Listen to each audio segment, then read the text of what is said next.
met Oswald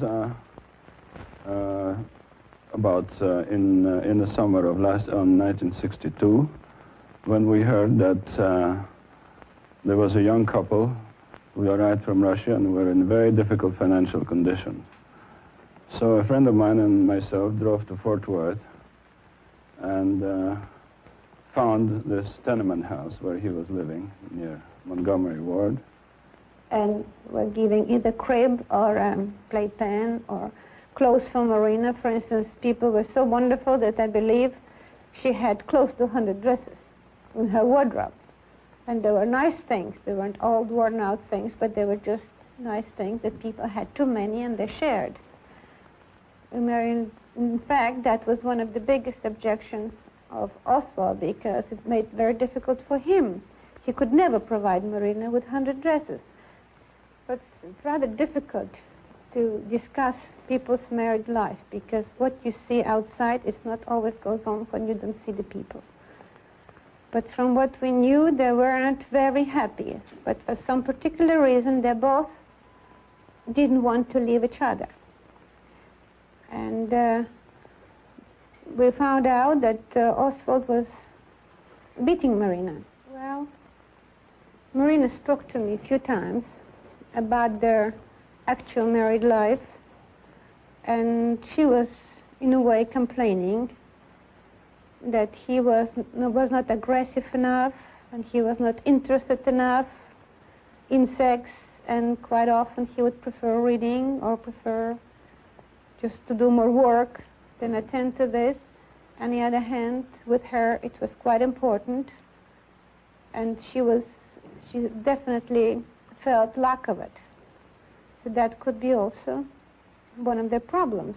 She teased him about sex, and she teased him about other little different things, about how he works, that he doesn't attend to this and he doesn't attend to that. And all these things should never be done in front of people, because it's the worst thing you can do to your husband, to say something publicly, even with the friends or with people you're supposed to know, but especially sex. I don't think that should never be mentioned. And that could be a very big point with him. He was humiliated by it, definitely. I had the impression that he was in love with Marina, and that on his side there was no unhappiness. What happened? What's the thing I remember now? That he did not want Marina to learn English, maybe because he was an intensely jealous person. He did not want Marina to communicate with other people. Make well, love to her or whatever. one of the things struck me quite odd. Finally, we were talking to him. He was forbidding Marina to smoke outright. I was trying to explain to him that this is modern times. Women do smoke, providing they smoke moderately. There's no harm in it at all. The worst thing he can do is forbid her smoking. And I believe I convinced him to permit Marina to smoke, which was very happy, and she said once that, yes, she smokes, and it's all right. Then all of a sudden, we dropped by one evening to visit them, and then she went in the kitchen, and she came back quite upset. I said, what happened? She said, he just took cigarette out of my mouth and put it out on my shoulder. What happened actually, that I was standing there on the balcony, and my wife and Marina were looking at the rifle which was inside of the closet, And Marina said to my wife, look at that idiot, he has a rifle here. Instead of buying food or necessities for our home, he bought a rifle.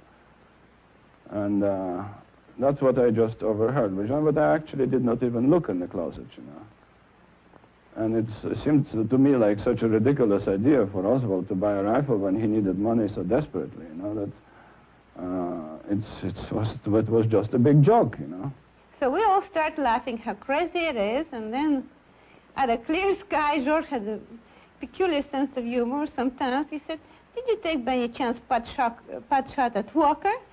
And we all laughed at it like a greatest big joke, like nobody thought anything of it at all, because we never thought that anything like that could happen. And later on, from reading the papers, we heard that that's exactly what happened.